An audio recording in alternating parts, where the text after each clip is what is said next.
Hi guys, good afternoon. Today is Saturday, April 18.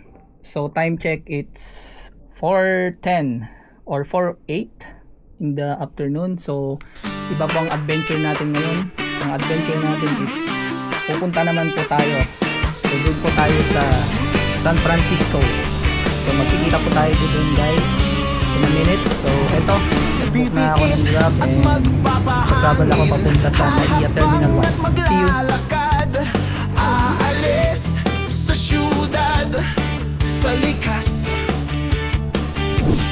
sa bundok at burol, gaganahin ng katawan, pupunta sa kalsada.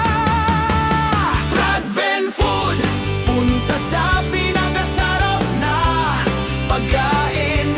Tradven Food, punta sa pinakasarap na pagkain. Makakarating, mamahinga, bubusog at titigib. Sa busog na busog, dito na kami sa Tradven Food. Tradven Food, punta sa pinakasarap na pagkain. Tradven Food, punta sa pinakasarap na pagkain.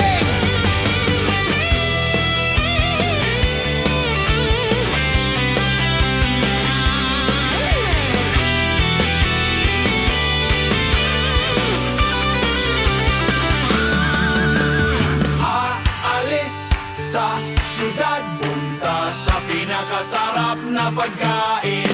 Aalis sa syudad, punta sa pinakasarap na pagkain. Aalis sa syudad, pinakasarap na pagkain. Aalis sa syudad, Tradven Food, punta sa pinakasarap na pagkain. Tradven Food, punta sa pinakasarap na pagkain. Tradven Then yun, Food, may 6 hours and 41 minutes pa papunod ng San Francisco. And then kakapin mo na. Tradven Food, punta sa pinakasarap na pagkain.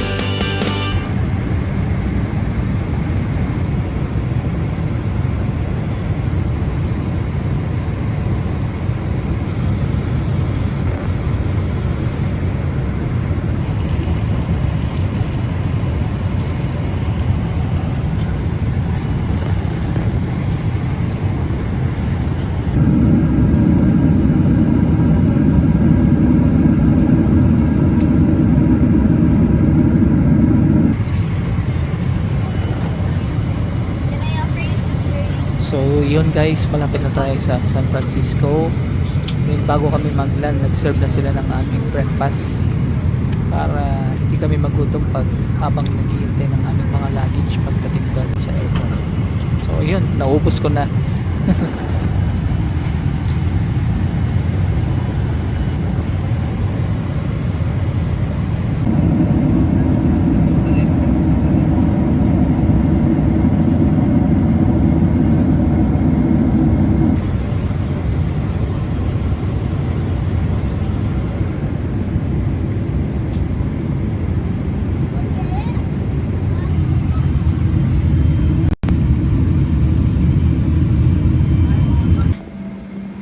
Ayun, nakaland na kami sa San Francisco. So ito, pababa na kami ng aeroplano.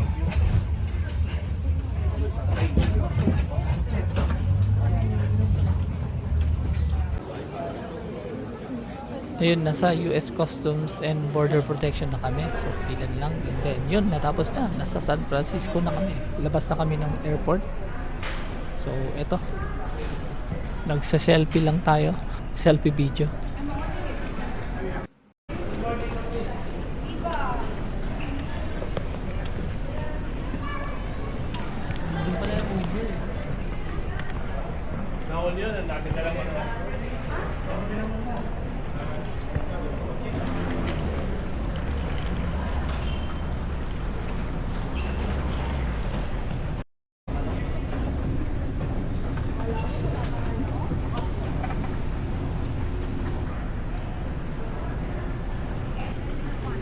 So, nandito na tayo guys.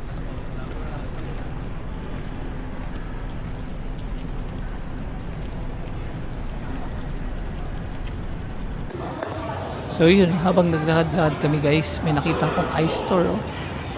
Vending machine ng Apple, oh.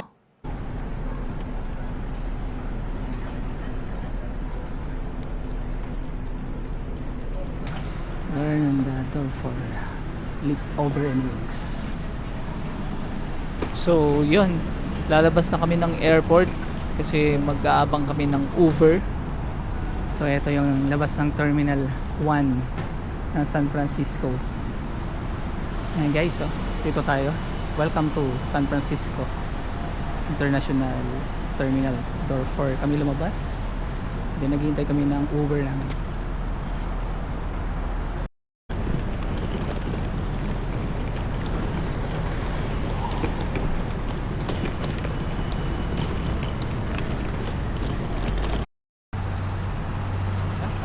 Ayun guys, habang naghihintay kami dito sa labas, tinignan ko yung weather temperature. Ang lamig guys, 13 degrees. Okay, so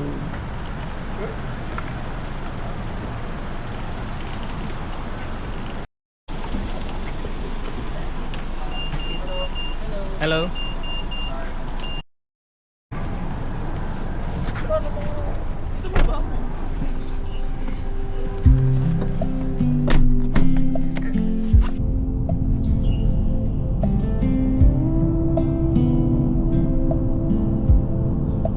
Dust on the dashboard,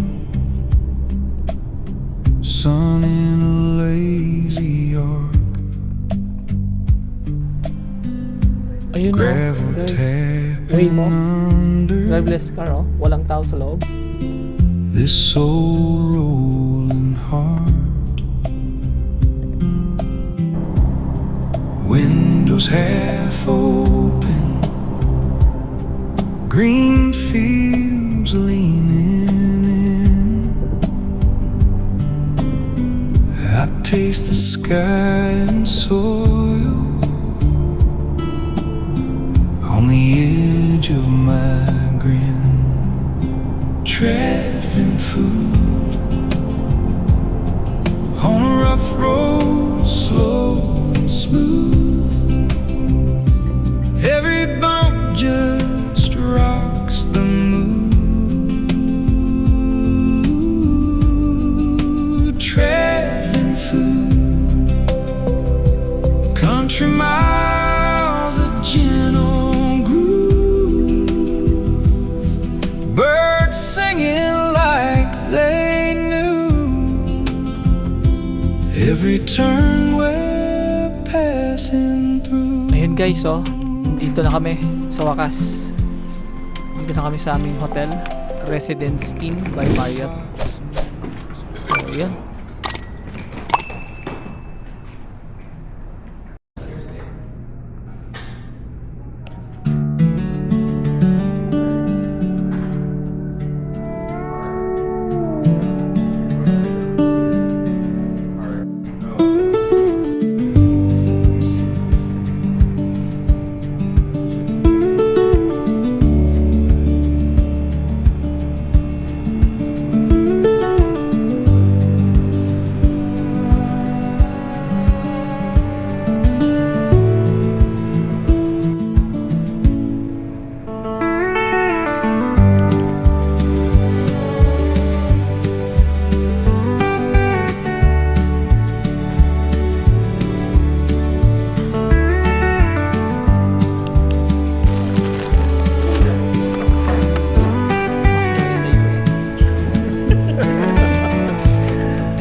nakapasok na ako rito. So, ito pala yung power on, switch on nung room na to, or itong hotel na kung saan dito ako naka-check-in. So, ang pangalan ng room na to is Marriott Residence Inn or Residence Inn by Marriott. So, ililibot ko kayo dito kung anong meron dito.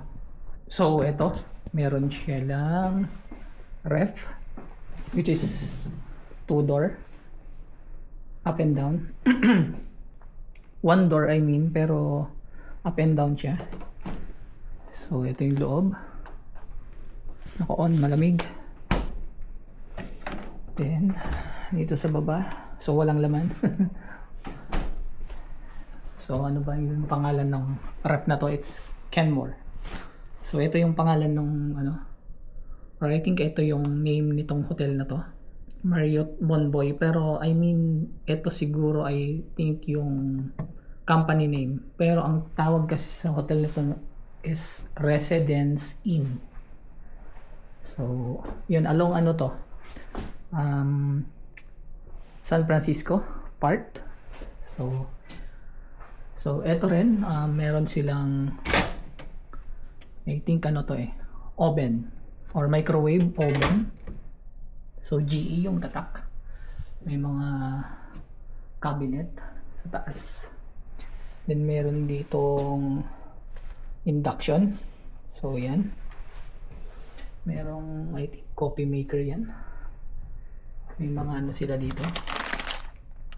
Mga coffee na available. May decaffeine. May caffeine. I'm not sure kung free ito. Hindi ko pa natanong.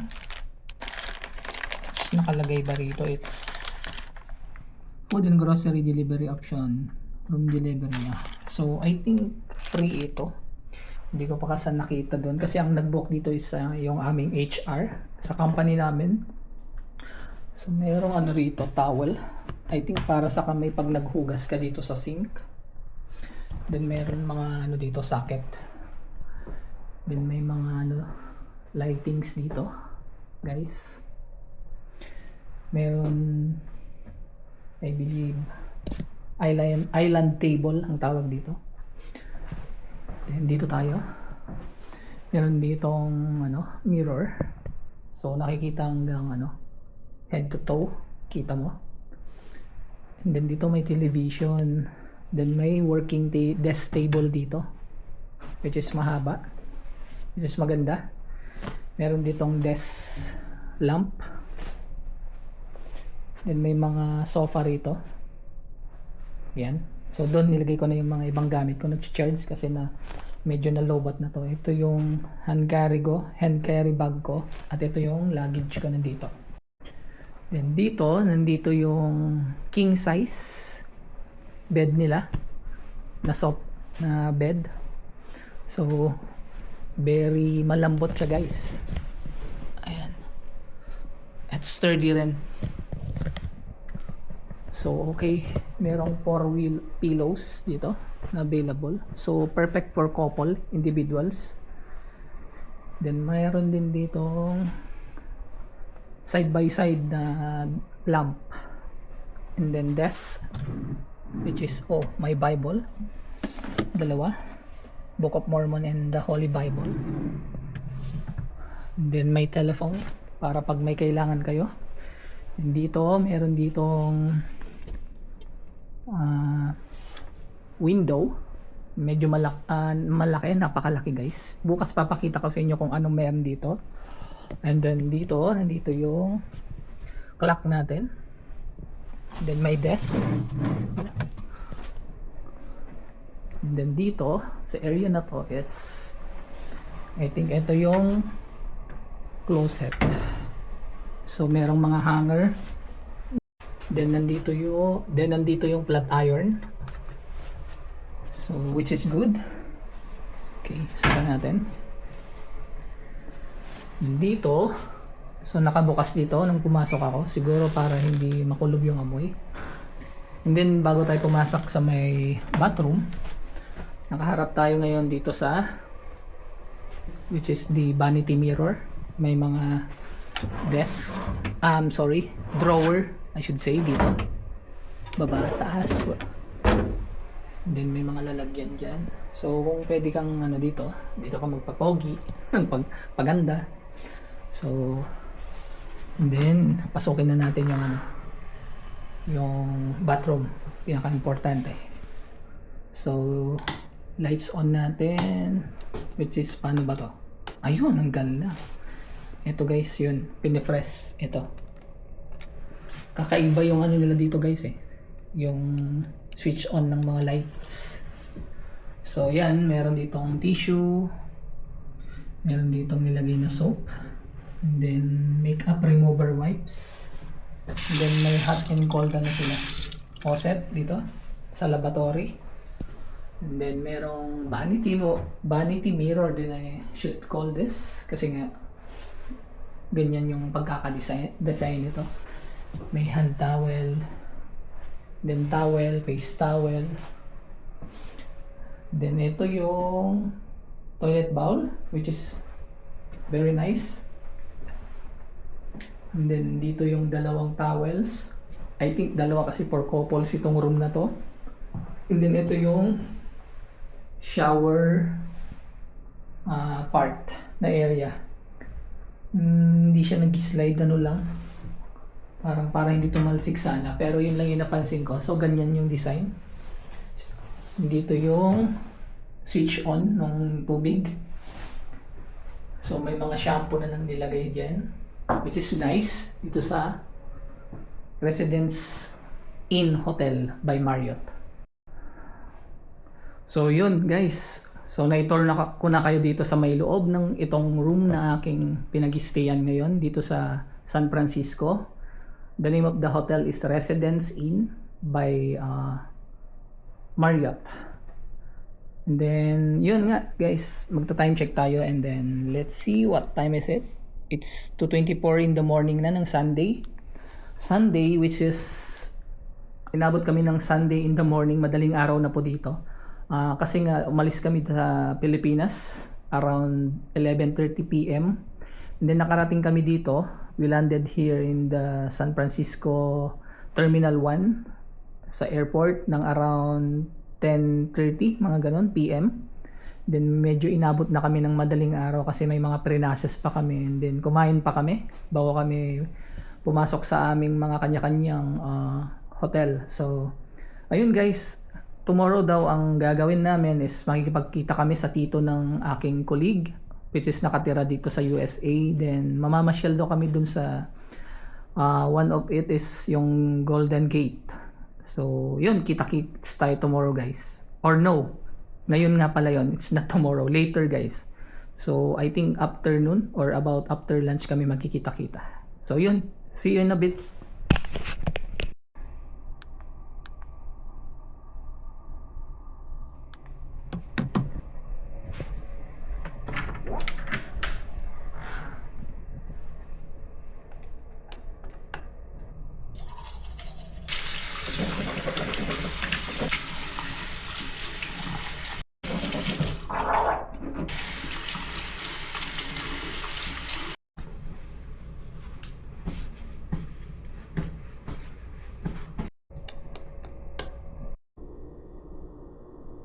Okay, time check 8:36. Bababa na kami para mag-breakfast ng mga kasama ko or mga colleagues ko. So tara, see you in a bit.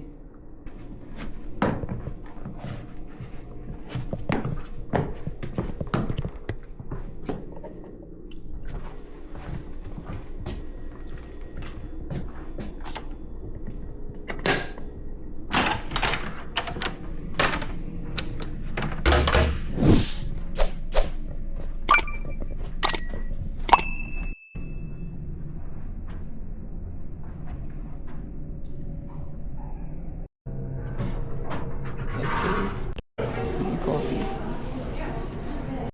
With cheese. Right.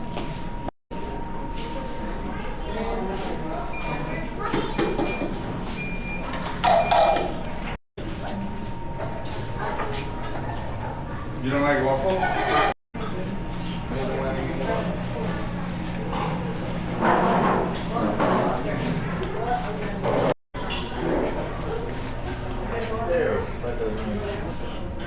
Waffle maker.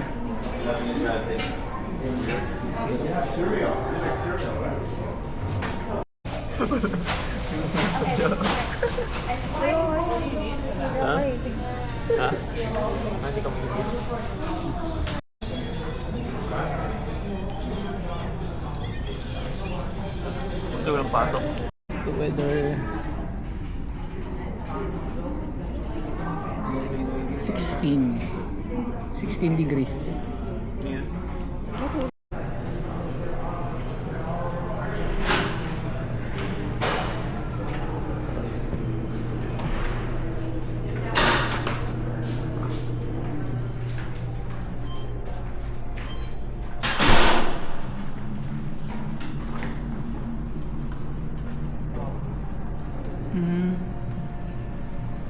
Normal room.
Home sweet home.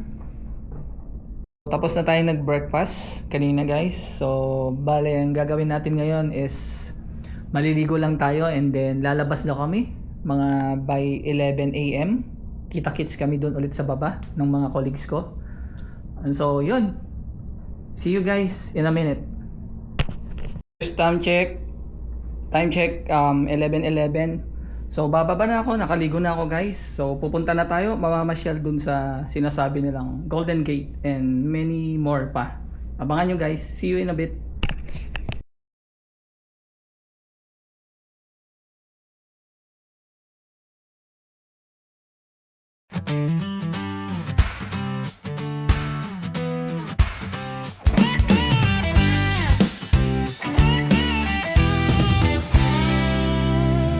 Pipikit at magbabahangin, hakbang at maglalakad, aalis sa syudad.